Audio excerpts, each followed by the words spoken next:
Welcome to chess, ladies and gentlemen. All right, appreciate you guys swinging by. Just that.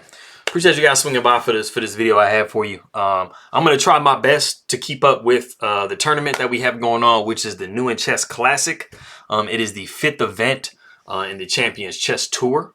So for all of my people that are coming from the Philippines, magandang umaga, kamusta, or maayong buntag, kamusta higala and kaibagan. Appreciate you guys stopping by. Masaya akong mukiri kang muli. And maraming salamat po sa nanonood ng aking mga video. So anybody that's coming from somewhere where they speak Farsi or Persian, I will say salam to you. Mamnuna. Appreciate you guys stopping by and taking a look at my video very much. And if you guys are ready, I have the Alireza Firouzja versus Wesley game from round 1. And we're going to go ahead and take a look, see what we got. All right, so we got D4, knight to F6. So initially it starts off and it's called an Indian, but you know, it quickly transposes usually to something else.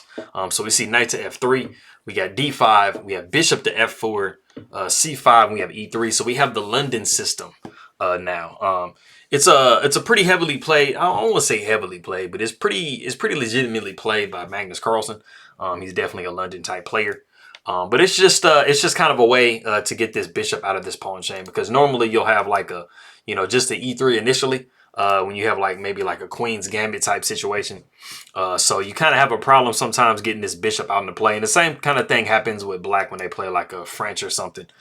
You know, sometimes it can be hard to kind of get this bishop out. So it's just a way to get the bishop out.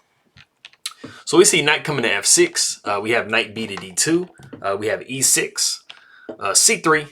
Pawn takes D4, pawn takes D4, and we have knight to H5. This is a very common way of attacking the bishop. Even though it's a good thing to get the bishop outside the pawn chain, it does become subject to attack. So you know you have a couple different options. I mean, you can either just back it up here, back it up to to G3. Even something like that could work. It just depends on, you know, what's your flavor, how you want to play. And a lot of times, you know, the knight coming to H5 will happen before the trade. So it kind of poses a more strict question to the bishop. And usually you have to back it up to, you know, to H3. But we do have it afterwards. So now the bishop does have the ability to come back to E3. So that's what we see in the game. Bishop coming back to E3. We have bishop to D6. Bishop coming to B5. We have castles by black. Castles by white. And then we have queen coming to C3. And that is actually the novelty of the game. What we've seen before in this position is knight coming to F4. Because you do have the bishop here, you know, you have the protection for this knight.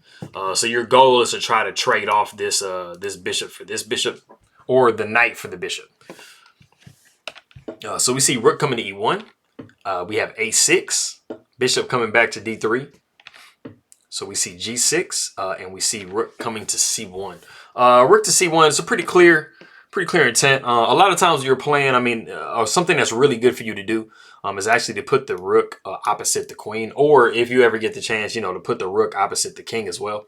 Anytime you put a real heavy piece against a more valuable piece, a lot of times you'll have some tactics and stuff open it up. So as you guys can imagine, like, you know, the C pawn pushing and this file opening up, it can get pretty dangerous for the queen. Something that was actually pretty interesting to play that would have, you know, that was giving white a pretty good advantage was actually G3. Because we do know that knight to F4 is the desire for this knight. Because, you know, this knight isn't going to remain on the rim forever. So G3 just takes that away. And then you get a little bit of a chance to kind of, you know, harass this knight. So after the knight comes back to F6, you would see bishop to H6, rook coming to E8, and then the bishop will come back down to G5. So this is a pretty solid way to play here. So rook coming to C1, like I said, is never bad. So we see B5, you know, we're trying to prevent as much as possible C4 from coming because of everything that I explained to you before. You know, that file opening up can get pretty dangerous for the queen. So we see A4. And so pawn takes A4, queen takes A4. We have bishop to D7. Same type of idea, you know, just on a diagonal.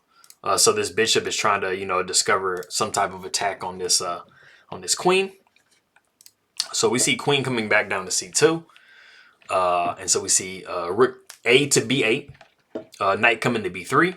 We see queen to B6. Now we have an issue. we kind of have two issues. One issue is this knight is under defended, and then we also have the pawn that's behind it that's under defended. So it's kind of like a little bit of a pickle situation, but it actually is pretty good for white. So we see knight to c5. After bishop takes c5, we see pawn takes c5, and then we see queen takes b2. And as you can see, there's not really a lot of places that the queen can go to. So we just see a trade here. Queen takes b2, rook takes b2, and we see bishop takes a6. So if you're just kind of looking at it at face value, white is much better here in this position than black. But you know, black does have the healthy pawn chain. So that can become a factor. It just depends on how you play it. But white does have the two bishops, so that might become a factor later on. So bishop comes to h6. We see rook to a8, rook to a1. We got knight to g7. So we have a fee and kettle of the knight, which is not generally something that you want to do. It's kind of a weird square for it to be on, but it's temporary placement. The knight is not going to always be there forever. So we see c4, but in this particular situation, you actually have the ability to push d4. And as you can see for black, they are doing really well as far as their pawns go. So it can become pretty dangerous. This is already a pass pawn here. So, you know, with something like f5 and e4, you know, you have the possibility of creating, you know, some connected pass pawns there. So the bishop comes to b5, rook takes on a1, rook takes on a1, and we see f6. So, you know, we're just trying to take away any squares from this knight. This knight was thinking about trying to get into this square. And then, I mean, if you got the knight into this square here, you know, you're basically tying the king down to this pawn. So it would just, you know, further restrict black's movement. So we see knight to d2. The knight comes to f5, and then we see knight to e4. You know, the idea behind this is it looks like you're kind of hanging your bishop, but, you know, if we see the bishop taken here, we would see knight taking, and then the king probably would come over, and then you'd have the bishop be taken. And so, you know, you're going to be winning a pawn in that exchange. You still kind of have these ugly pawns here, but, you know, you are up an entire pawn, so it definitely makes a difference. So we see king coming to f7. Bishop comes down to d2. We see d3. You know, past pawns must be pushed, so we're trying to get some action there rolling. So we see f4, and the idea behind this is basically what just happens in a game. You know, the pawn takes f4, and we've done a little bit of damage to black structure, and we've attacked the rook here on b2. So we're going to be getting that pawn back at some point, but you know, we tried to, you know, kind of equalize the pawn structure a little bit, and so we see rook coming to c2. Something that was actually pretty good in this particular position here, we see that this pawn is double attacked. You know, and that was kind of the idea what I was talking about before. You know, this pawn is, you know, kind of traded for this pawn here. But rook to e2 immediately was actually considerably stronger because after you take on f6, now you can swing the rook to c2. And you're having a problem here with this bishop. Even if you protect it with something like this, I mean, you're just going to be taken here. And then you're going to be up an entire piece. So that's going to be it's going to be beneficial for black there. So, but we do see rook to c2 immediately, and that allows bishop to a4.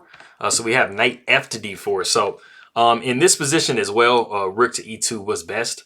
But you know, Wesley so decides on another type of way to try to defend that. So the knight f comes to d4. Bishop takes c2. Pawn takes c2. And so, you know, we're starting to inch this pawn down. So this pawn is looking kind of dangerous. So, you know, you do have to, you know, have some type of care and concern when you're playing this position as white. There's a lot of technique, you know, some finesse, if you will, that needs to come in play here. So we see bishop to b2. This is one of the few ways that we can defend the pawn here on c1 without tying our rook down to this square. So we see knight to b3. Knocking that rook over, so the rook comes to e1, and we see knight to e5. Now, this is a pretty critical point in the game, and what I want you to go ahead and do is stop the video and see if you can guess what white plays. Knight to e5 equalizes the game more or less, and it allows a nice little tactic here. So like I said, if you want to go ahead and pause it real quick and see if you can figure out what you know, what Firouzja played in this position, go ahead and do so. All right, cool. So for those of you that noticed that the only thing that's protecting this knight in the middle is this f6 pawn, And you also have a check coming here if you can eliminate that defender. The move is knight takes f6. So if you found knight takes f6, you got a pretty nice tactical mind, because you do know, of course, you know, if the king takes here, you would be seeing bishop taking here, and then probably something like that to protect that pawn, because you can also defend this square from this square here.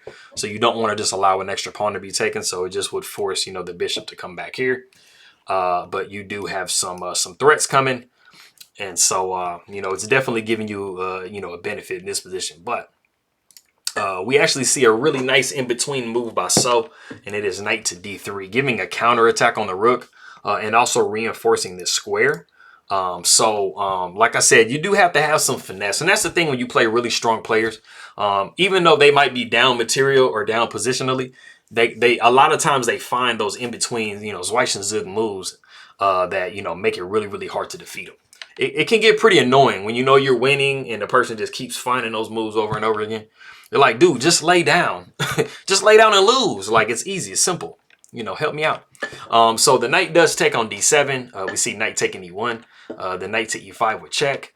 We see king to e6. And then we see c6. And this is kind of a cute little move because, you know, we're threatening to remove the defender of this knight and not worry about it, because then we can push pawn, which is what happens. So we see king to d6, king coming to f2, knight takes g2, bishop to a3. And like I said, it looks like you're undefending this knight, but of course it can't be taken because you're going to be pushing a pawn here, you know, that's just lights out. There's nothing that's preventing this pawn from coming to c8. So after bishop to a3, we do see king to c7 trying to blockade the pawn. And then we see king taking g2. We see c1, which equals a rook. Bishop takes c1, knight takes c1. So, I mean, we're fairly even in this position. And it's kind of like either one's, you know, game to kind of lose there. And so we see king to f3. We see g5, king coming to g4. We have h6, king coming to h5. We push f3.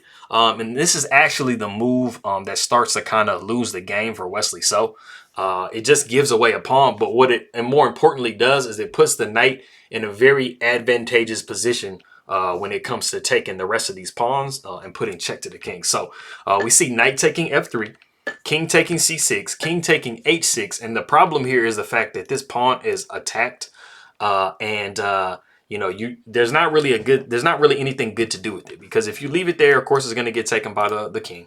And if you push it, which is what happened in the game, g4, we see knight to e5 with check, and then king comes to c5, and king comes to g5. We don't want to go knight takes immediately, because after king takes c4, just to run through some moves so you can get the idea of the position, we'll see king to g6, knight to e2, king to f6, king to d3, king to f5, king to d4 with check, king comes to f4, knight to e6 with check, king to e5, knight coming back to d4, h3, knight to f3. So as you can see, the knight is just really able to just like continuously harass this king. And then, of course, it'll just give itself up for the pawn, and then you can't win with the king and the knight by itself.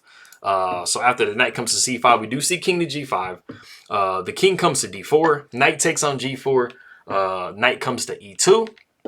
We see h4 by white, knight comes to g3, we see knight to f6, and the most important thing about this particular situation compared to the other situation is the fact that this knight now doesn't really have the ability to come to this square without being captured, and then this pawn is just going to just completely just run home. So after the king takes on c4, we see king to g4. And as you can see, this square is not available. This square is not available. This one is not available. And the only really thing to do is to go backwards, which just allows this pawn to queen. So it was in this position that Wesley So did resign the game. So it was unfortunate. You know, it was a pretty roller coaster ride. I mean, it could have went either way. You know, they both definitely had a lot of chances, but that was that game. So that's the first game. So I think they're getting into round 2 now. So I'm going to try my best today to keep up with the games. So I'll get as many videos out as possible. And I will see you guys next time. Like I said, salamat, mamnuna. And thank you guys very much for coming and taking a look. See you next time.